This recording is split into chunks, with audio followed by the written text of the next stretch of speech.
Welcome back to The Explainer. We're totally skipping the usual agenda today because we are jumping straight into a psychological deep dive that I promise is going to make you look at your everyday digital life in a completely different way. Today, we're unpacking the architecture of cruelty and the banality of righteousness. We're going to explore how very ordinary mechanisms inside our own minds can trick us into feeling super righteous when actually we're just being cruel. So picture this. You open your phone, you're just casually scrolling through your feed, and boom, you see it happening. The carefully constructed, highly polished image of someone powerful is finally collapsing in real time. Maybe it's a massive celebrity, an influencer, or, maybe just someone from your community who slipped up. And as you read the comments and watch this massive public takedown, something inside you responds with a warmth. It's this visceral kind of dark satisfaction that, if we're being completely honest with ourselves, isn't quite justice. It's something else entirely. Now, what's really interesting here is the difficult question this forces us to ask. Why does their destruction feel so incredibly good to watch? You might naturally call it accountability, right? You might confidently say, well, they're just facing consequences. But underneath that very safe, comfortable moral language, there is an undeniable current of pleasure. It's a feeling every single one of us experiences, yet we rarely examine it because, frankly, examining it would cost us way too much. We almost never pause to ask how it's possible that we can feel so completely justified while actively participating in or even just cheering on the destruction of another human being. Section 1. The pleasure of punishment.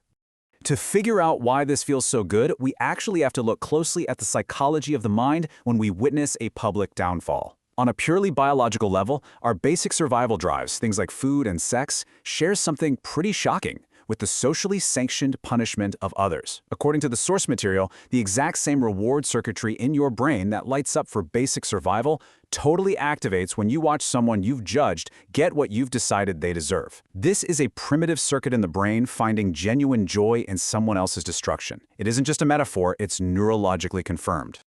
The Germans actually have a really famous word for this exact feeling, Schadenfreude, that translates perfectly to the pleasure derived from another person's misfortune. But to really grasp the mechanics of our modern online behavior, psychology and philosophy require us to go much deeper than just a single word for taking joy in someone's stumble.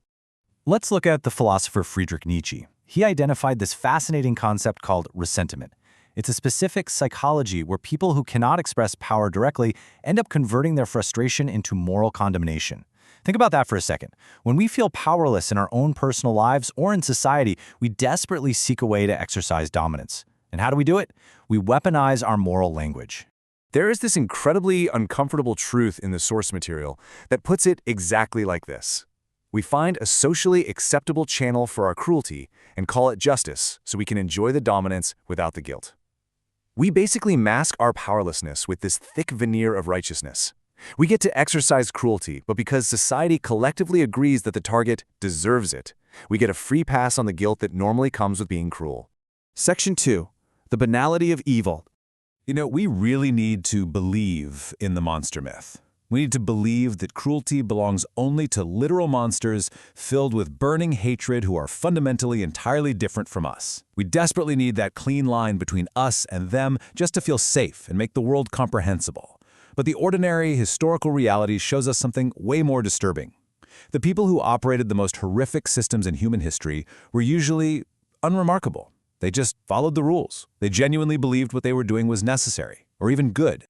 This builds directly upon the work of philosopher Hannah Arendt. When she observed the trial of Adolf Eichmann, an architect of the Holocaust, she was completely shocked. She didn't find a guy frothing with burning hatred. Instead, she found a man who spoke in tired cliches and simply processed human beings as an administrative problem that needed to be solved efficiently. She coined this the banality of evil. It's not about being some cinematic supervillain. It is literally the absence of the habit of thinking. It's a stubborn refusal to pause and actually consider what your actions mean for the person on the receiving end. So how does Arendt's concept map onto us right now? Well, in our modern digital world, this absence of thought looks exactly like a coordinated online campaign. In a modern pylon, the individual actions are tiny. One person leaves a single comment, another does a quick share, someone else just taps a simple like. Because each person contributes so incredibly little individually, the blame is utterly diffused. No single person feels responsible for the end result, which is the total annihilation of a human being. The digital distance allows crowds to participate in absolute dehumanization without ever feeling the weight of their own cruelty. Section 3. The illusion of no choice. Let's break this down further using the philosophical framework of Immanuel Kant. Kant would point out that every single time we join a digital pylon, we grant ourselves a silent exemption from the very rules we expect everyone else to follow. Notice the stark difference here. We often treat a person merely as a means to an end, using their downfall just for our own moral signaling or satisfaction. But Kant argues we absolutely must treat people as an end in themselves, fully recognizing their inherent humanity.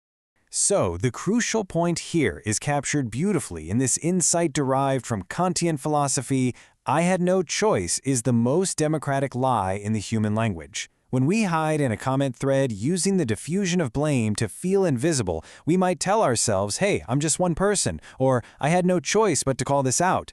But Kant reminds us that this is a complete abdication of our terrifying responsibility. We are rational agents. We are always, inescapably, the authors of our own choices. Section 4. Radical Honesty. This source material calls this the brutality of precision. It's an intimate reminder that your character isn't just a fixed, reliable resource you were magically born with. Character is an active practice, and it is a practice that runs directly against the grain of every psychological mechanism inside you that just wants to conform, to obey, and to sit back and enjoy the spectacle of someone else's ruin.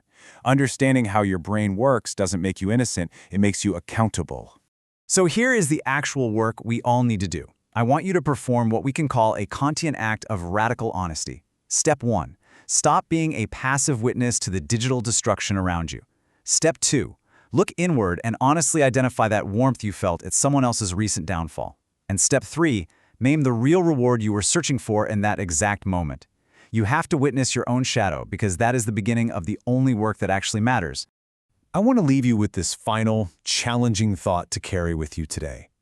The absolute next time you see a public collapse and you feel that sudden rush of righteousness, ask yourself, was it really justice or was it just the pleasure of punishment? I'd love for you to leave a one-word comment naming the feeling you've been avoiding. Thank you for joining me for this explainer and for doing the hard work of thinking deeply. Until next time, keep questioning and keep learning.